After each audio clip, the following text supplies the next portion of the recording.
This is still the conversation. Now, let's go to Rivers State, where the Rivers State Governor, Siminalayi Fubara, presented the 2024 Appropriation Bill to 5 members of the State House of Assembly loyal to him. Now, the presentation took place at the Government House in Port Harcourt a few minutes after the State Government Assembly demolished, the State Government actually did demolish the House of Assembly complex. The 27 members of House loyal to the Minister of the Federal Capital Territory, Nyesom Wike, were not present at the sitting. Now, the same 27 lawmakers recently defected from the People's Democratic Party to the All Progressives Congress. Fubara said that about 800 billion naira budget for the 2024 fiscal year was aimed at promoting economic development through inclusive growth and addressing socio-economic inequality in the state. And of course, joining me right now to unpack all of these recent happenings in Rivers State is Okpunabo Inko Taria, former special advisor to the former governor, now the FCT Minister Nyesom Wike. Thank you so much for your time. Thank you so much, and good evening. Good evening, Taria. Now, let's get straight to it. Nigerians woke up to the news of the demolition of the State Assembly. Now, this followed hours after the defection of about 27 state lawmakers from the PDP to the APC. Now, what do you make of this development, particularly in the light of the perceived rift between the former governor, that's Nyesom Wike, and the current governor, Siminalayi Fubara? You will have to repeat the question. Okay, my question to you is this. A lot has happened. Before you repeat the question, it is Inko Taria, not Taria. Okay, apologies for that. But my question to you is, what do you make of what has happened in Rivers State in less than 24 hours? Okay, first and foremost, nothing much apart from the demolition of the assembly complex. And the governor acted in reliance upon the court order. After the inferno,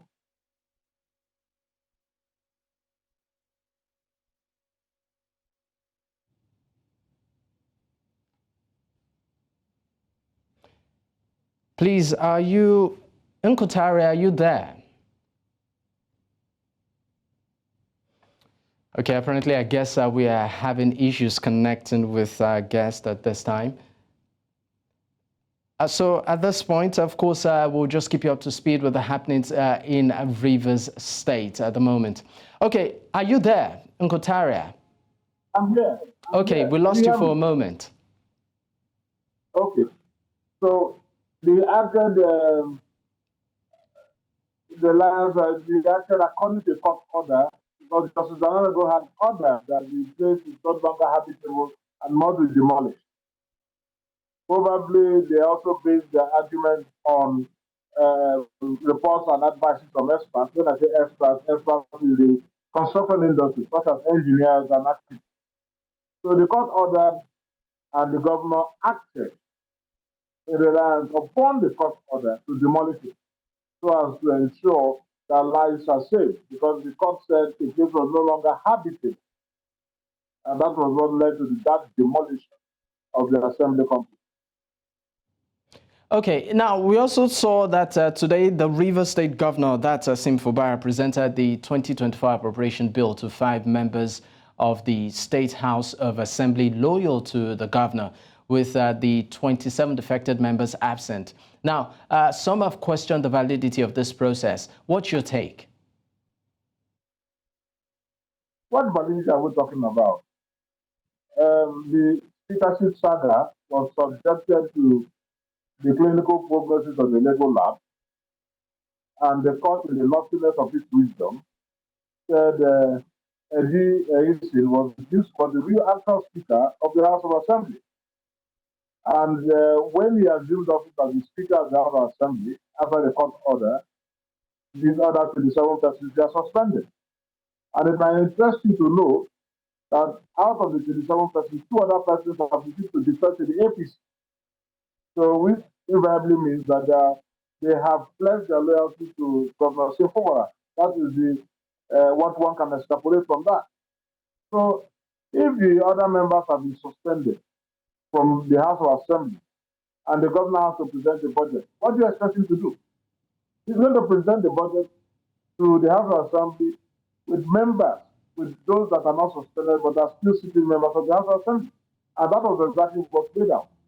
The budget must be presented because the House must pass that budget. Look, our economy in the state is from Brussels. That is the truth about it. Everything was practically on hold as a result of the crisis we have in the state. Crisis that is being architectured by the former governor, who is now the minister of the Federal Capital Territory, for very obvious selfish reasons. He sees himself as a leash lord and the others as leash servants who must grovel before him, who must be subservient. And he has failed to realize that even in the 8 years that he was in government, the state was asphyxiating. A lot of persons who were even hobnobbing with him were just hobnobbing with him for what they can get and not because they love him. And when the crisis started, you could see that the Rivers people stood out, irrespective of their, what do I call it, whether religious or tribal inclination. Both the upland and the river and stood out to support the governor of the state. So that alone should have told him that, look, these people in Rivers State never loved you. Well, they were just afraid of your draconian policy. If today you are against Wike, he wants to build a bridge across the road. And you ask the question, what is the human capital development? It is absolutely zero. You talk of flyovers that some are necessary, some are not to be necessary. All right, and now they are concentrating on infrastructure and construction because you want to feather your pocket. And that is the whole thing. Even those that you are working for Julius Berger and they were paid 750 naira per day, which is less than the minimum wage, when they protested, 2 of them were killed and the others were coerced into submission. So it was a case of fear. And when this governor came into office, his determination was to hew Rivers people out of the mountain of this. So he thought, Rivers people thought that they were going to breathe a fresh air, and under his spring was going to be reborn. And because he touched on some guy projects as farm and other things, which Rotimi Ameti, which were the brain chiefs of Rotimi Ameti, this undermined the governor, the former governor, Mr. Fubara. How dare you want to revive the Sandai farm that was consigned into oblivion by you? But this man is not there on any political ground. Yes, it was because he was a PDP man or he's a PDP man. But once you become a governor, a party are just mere platform. They are mere vehicle. All right. The governor of everybody of the state. And this is the genesis of the problem we have in Rivers. So talking of the budget, if you cannot present a budget to members that have been suspended, you can only present a budget to members that are not suspended. And the speaker has pronounced and confirmed, affirmed by the court, that Edia is the speaker. And Edia has said, look, these other members have been suspended. And so they remain suspended until that order is bracketed. Now, talking about members, right, there are calls that the seats of the defected members be declared vacant. By law, and also, of course, we've also seen that the PDP of the state were asking that this should happen. What is your position on this? It is not a question of my position. Is in tandem with the provisions of the Constitution on the issue of defection. They said the reasons I used for their defection was that there was crisis in the PDP. It's flip-flop reason. It is ridiculous. Ridiculous in the sense that there are no crises. No, there is none. It was a matter between the national secretary and somebody. PDP is not decapitated. The national chairman is there. Deputies are there, and so on. It was a fight between the national secretary and somebody. That, look, if you have to go and contest the governorship in your state, then you have to resign based on the provisions of the party. What is it called? The Constitution. That was the problem. There is no crisis in PDP. So on what ground? And if you remember too well, even after their defection, they started singing the same song, BK sang in the House of the Chief of Staff to the President. So that will tell you that they have been put their forms on the political chessboard of Jason. The man just told them to resign. And he told them to resign because he wanted to ingratiate himself with Mr. President. He had defected the PDP. But this was the same man who condemned all those before now, who defected to other political parties. This was the same man who said the APC is suffering from stage 4 cancer. PDP has malaria. So now you prefer cancer to malaria? This is just one contradiction of paradox. But if you tell you the kind of person he is, and you are now saying that you all defect to the same APC, you are the same man who kicked against Tinubu and emboldened Ambode to fight and kick against godfatherism in Lagos. This is our life. The records are there. They were on television. The same man is doing the same thing. Now, what should we expect in the coming days in Rivers State? What I mean, in terms of the political landscape? Well, I don't have that gift of level yet to say this is what is going to happen. But what do you emphasize? But definitely, I can tell you that our political engine is overheated. And when you have an engine that is overheated, that's why we call on Mr. President, because we get derives his strength from the fact that he's the minister of the Federal Capital Territory.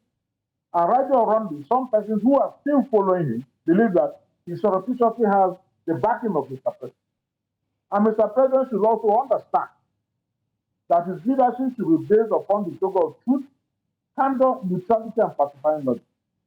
Therefore, he should call his minister to order. If he wants to face local politics, let him come and face local politics.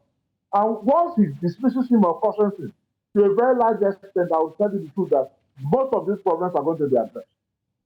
But because he has the free hand to do what he wants to do, he's not being cautioned by the president of the Federal Republic of Nigeria. He's gone haywire. He's let loose, just like a wild dog. And that is why we have the crisis to have the liberty. So the onus, because our elders have also failed us. So the onus is on Mr. President. Because if anything should happen to Rivers State, it's going to affect the economy of the country. He should realize that first. So he has to call the Minister of the Federal Capital Territory to order. And what he calls is and allow this man rule. The man is being asphyxiated. The chief of staff, all his aides, you are nominated by him. All. Just because he appointed the commissioner for information, which they got to see. How dare you appoint somebody without? And look at the man talking about structure. What structure? Did you come down with any structure from heaven? What of what Peter did? What of what Jimmy Amaechi? What of a mayor who was on that seat before you, even though the Supreme Court said you cannot be regarded or referred to as government? So what structure? We had other judges. We had people there before you. What structure are you talking about? What structure do you have? You inherited, you are beneficiary of that structure of Dr. Peter Dili, inherited the structure because you're a governor. And after being a governor, somebody else, your successor, will inherit the same structure. You should be a father and elder statesman right now. Why this power tussle between you and your successor? That is the problem we have in Rivers State. All right. Thank you so much for your time. Okmonabo Inko Taria, thank you so much. Special advisor, former special advisor to the former governor of Rivers State in Wike. Once again, thank you so much for your time. Thank you very much.